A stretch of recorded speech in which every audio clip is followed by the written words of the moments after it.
अरशद वोरा साहब, ये ब्रेक से पहले हम ये गुफ्तगू कर रहे थे कि अब अगर इस वक्त सियासी इस्तेहकाम की मुल्क को ज़रूरत है, चूँकि माशी इस्तेहकाम इस वक्त बहुत ही नागुज़ीर है और आगे पाकिस्तान की इकॉनमी को बहाली की तरफ लेकर जाना है, तो फिर ये जो सियासी जमातें हैं इनको मुज़ाकरात की टेबल पर बिठाना होगा।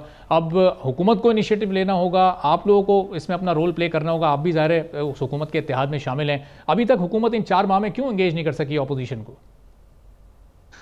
बिस्मिल्लाहिर्रहमानिर्रहीम। देखें, बिल्कुल आपकी बात ठीक है और ये जो है इस वक्त सबसे ज़्यादा ज़रूरत भी ये है कि पॉलिटिकल हार्मनी होनी चाहिए।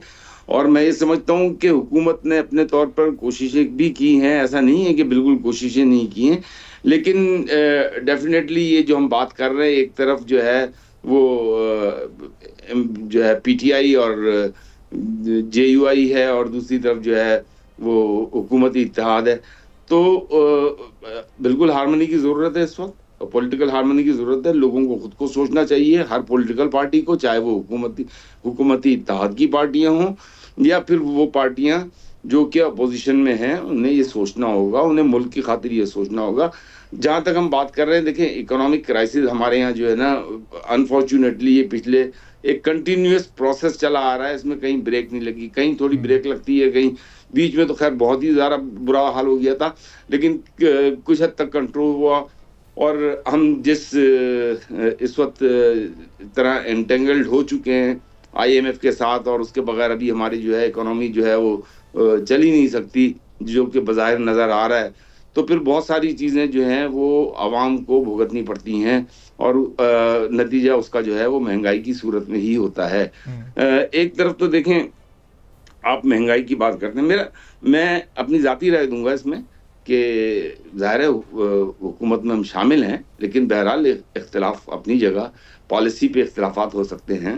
आजकल सबसे बड़ा क्राइसिस आपको पता है कि पूरे मुल्क में और ख़ास तौर पर कराची में जो है वो जिस तरह डिस्कोर्स का चल रहा है कि इलेक्ट्रिक जिस तरह मनमानी कर रही है, और जो दोनों बड़ी पॉलिटिकल पार्टियां थीं उनके दोनों के मैनिफेस्टो में था कि भाई हम 300 यूनिट तक की बिजली जो है 300 यूनिट वालों को फ्री कर देंगे, लेकिन ना वो फ्री कर सके और ना इन्होंने जो है मतलब ये कि जो हमारा एक कानून कहता है, नेपरा की रूलिंग कहती है, कोर्ट्स की ऑर्डर्स हैं कि आप 7.5 घंटे से ज़्यादा लोड शेडिंग नहीं कर सकते वेरी हाई लॉस एरियाज में, लेकिन बदकिस्मती के साथ वहाँ पर जो है 10-10, 15-15 घंटे लोड शेडिंग हो रही है।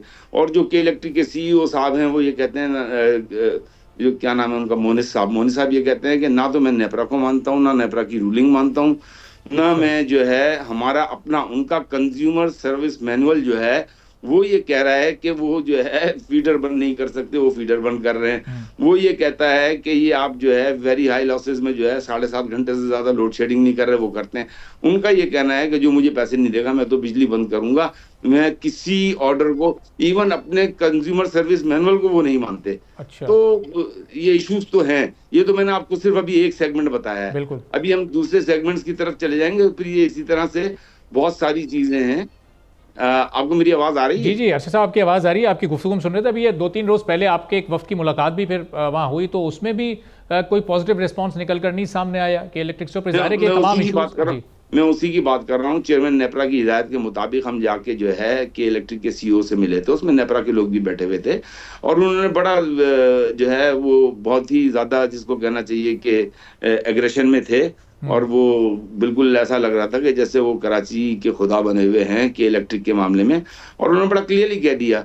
तो फिर जब वो एक शख्स ये कह रहा है कि मैं नेपरा की रूलिंग्स नहीं मानता, मैं हमारा अपना कंज्यूमर सर्विस मैनुअल नहीं मानता, तो जब वो शख्स वो ये कह रहा है, अच्छा मजे की बात ये है कि ये शख्स खुद क्वालिफाई भी नहीं करते अपनी पोस्ट के लिए, ये इनको एडहॉक बेस पे बनाया था, ये फाइनेंस ऑफिसर थे और इस पोस्ट के लिए टेक्निकल जो है रिक्वायरमेंट्स हैं। अनफॉर्चुनेटली वो टेक्निकली क्वालिफाई भी नहीं करते इस पोस्ट के लिए, तो लेकिन लीस्ट बॉदर्ड। तो अच्छा साहब, इसका मतलब हमें जाहिर है इस वक्त हमारी हुकूमत को भी अपना हाउस इन ऑर्डर करने की ज़रूरत है। हम सऊदीया का दौरा कर रहे हैं, यूएई का दौरा, चाइना का दौरा, अच्छी बात है मुल्क में इन्वेस्टमेंट आए, लेकिन जब तक इंटरनली आपको पॉलिटिकल स्टेबिलिटी नहीं मिलती उस वक्त तक आप ये सियासी इस्तेहकाम को कैसे साबित कर सकेंगे दुनिया के सामने?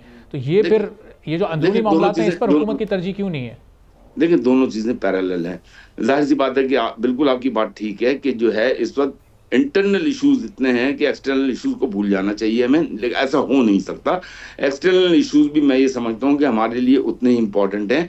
अब अगर प्राइम मिनिस्टर साहब का जो दौरे हैं, वो चाहे वो सऊदी अरब का दौरा हो या चाइना का दौरा है, देखें हमारी इकोनॉमी इस वक्त जो है, चाहे वो उनकी एड की सूरत में, या अब हम जो बात कर रहे हैं वो एक डिफरेंट एंगल से बात कर रहे हैं कि भाई वो उनकी जो है ना investment into agriculture, investment into industry, अगर ये चीज़ें आ रही हैं तो ये चीज़ें जो है मतलब ये अगर मुल्क में जो है थोड़ा बहुत भी इकोनॉमिकल इस्तेहकाम इन चीज़ों से आता है तो ये भी मुल्क के लिए एक अच्छा शुगुन है, अच्छे साइंस हैं, और इसको कंटिन्यू रहना चाहिए। इसको आप पसे पर्दा नहीं डाल सकते। लेकिन आपकी बात ये भी बहुत ज़रूरी है, और जिस पर के मैं ये समझता हूँ कि हुकूमती इत्तेहाद की जो सीनियर लीडरशिप है वो कंटिन्यूसली उनके बयानात भी आ रहे हैं, मिलने की बातें भी कर रहे हैं वो, और जो है दूसरी तरफ जो है वो कभी एक दिन जो है वो ईस्ट होता है, एक दिन वेस्ट हो जाता है अनफॉर्चुनेटली, और मिलने के बजाय फिर एकदम से दूरियां फिर शुरू हो जाती हैं। ठीक है, तो this is very unfortunate, but you are right, और के जो है सबको मिल बैठकर एक जो है जिसको कहना चाहिए कि जिस तरह हमारा वो एक पॉलिटिकल एग्रीमेंट हुआ था उसको जो है रिविजिट करने की जरूरत है। उसको रिविजिट करने के बाद तो फिर आप जो है इकोनॉमिकली भी जो है सबको सब्सक्राइब करें और बेल दबाएं ताकि कोई खबर रह न जाए।